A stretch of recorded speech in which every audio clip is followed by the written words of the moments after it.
নারায়ণ, আজকে আমার জন্য সব সবজিগুলো বিক্রি হয়ে যায়। হে প্রভু, হে গুরুদেব, জানি না আজকে বেচা বিক্রি হবে কি না। প্রত্যেক দিন এভাবে নিয়ে আসি এত দাম দিয়ে সবজি, কিন্তু সবাই এসে দাম করে যায়, কিন্তু কেউ নিতে চায় না। 400 টাকা রসুনের কেজি, আজ কোন পেপারে দেখলাম, তো 4টা রসুন নিয়ে আসলাম। এই যে আলু 50 টাকা কেজি, পেঁয়াজ 70 টাকা, মরিচ 400 টাকা। দেখি ভগবান কি চান। লোক আসে কিন্তু দাম দর করে চলে যায়, কিচ্ছু নিতে চায় না। ঠাকুর নারায়ণ, সব যেন সবজিগুলো আমার বিক্রি হয়। দেখি কেউ আসছে কিনা।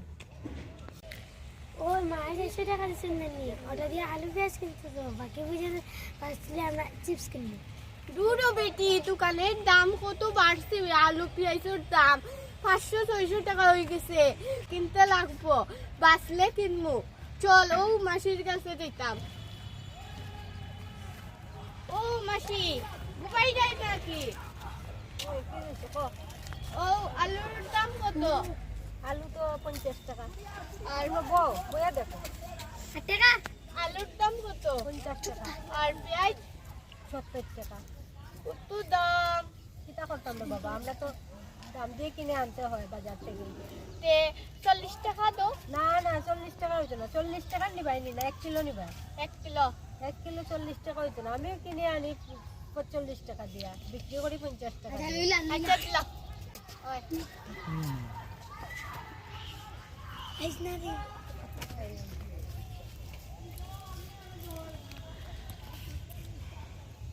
যাও বেচতে লো।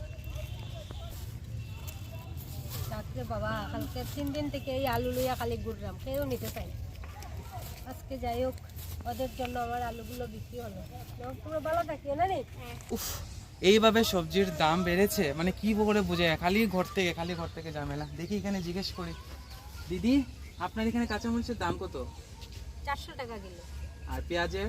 70 টাকা। তো মানুষ কি না খেয়ে মরবে নাকি দিদি? কি করব, দাম দিয়ে তো আমাদের কিনে আনতে হয়।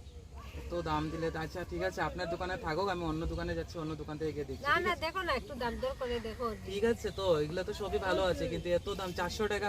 400 টাকা যদি কাঁচামরিচ হয়, তাই আমি শুধু কাঁচামরিচই যদি 400 টাকা দিয়ে কিনে যাই, তাহলে বাকি জিনিস নিয়ে আলু আছে, টমেটো আছে, আদা আছে, এগুলো দাম দেখো কিন্তু। ঠিক আছে, আমি একটু অন্য দোকান থেকে দেখে আসছি। ঠিক আছে মাসি, আমি এবার বাজারে যাচ্ছি, আমি তোমাকে পরে ফোন করছি। ঠিক আছে, কালকেও আমি কাঁচামরিচ আর পেঁয়াজগুলো নিই নাই, অনেক দাম বেড়েছে। তো তো মা বকা দিয়েছে, তো আজকে আবার যাচ্ছি বাজারে। মাসি, আমি তোমাকে পরে ফোন করছি। ঠিক আছে, আমি রাখছি।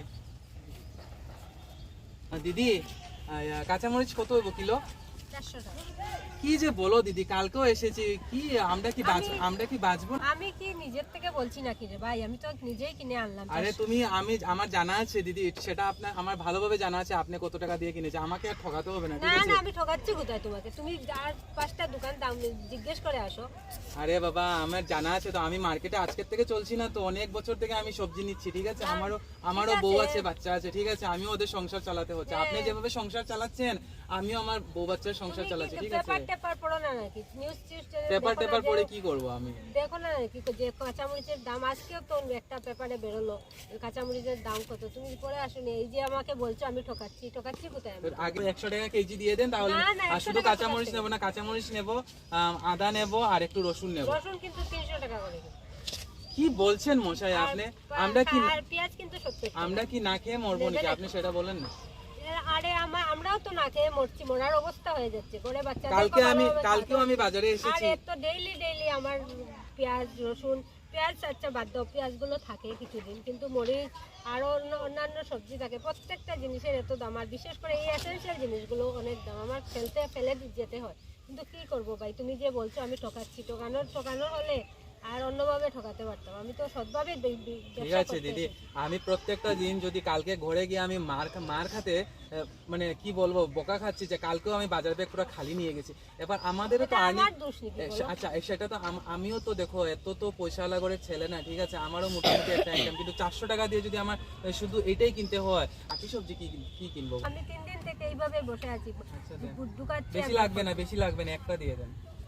আর একটার দামই কিন্তু 10 টাকা। আচ্ছা হবে, আর একটা রসুন দিয়ে দেন, একটা টমেটো দিয়ে দেন। একটা দিয়ে ভাই কি হবে তোমাদের? সব দিয়ে যাও না। না, সব লাগবে না, দিয়ে দেন। কত হয়েছে? হিসাব করে দেখেন কত হয়েছে। 330 টাকা দিয়ে দাও। ঠিক আছে।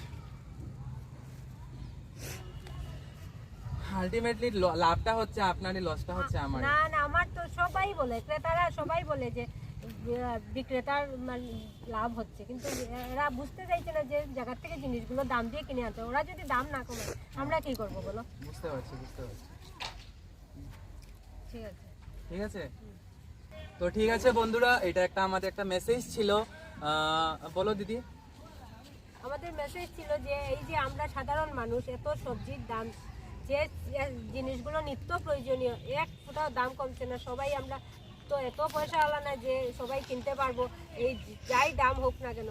কিন্তু আমাদের সবার তরফ থেকে এটাই অনুরোধ যে একটু জিনিসপত্রের দামের দিকে লক্ষ্য রাখা হোক, বিশেষ করে কাঁচামাল। এবার তো দাম কমতেই চাইছে না।